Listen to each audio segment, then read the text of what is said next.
বাইতেরেক tower, Kazakhstan, আস্তানা।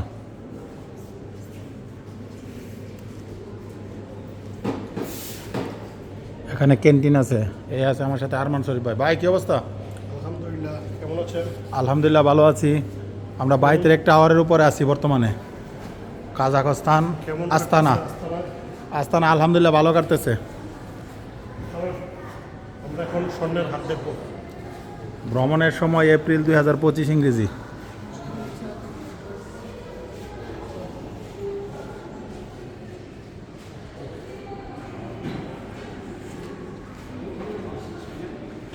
উপরে যাচ্ছি।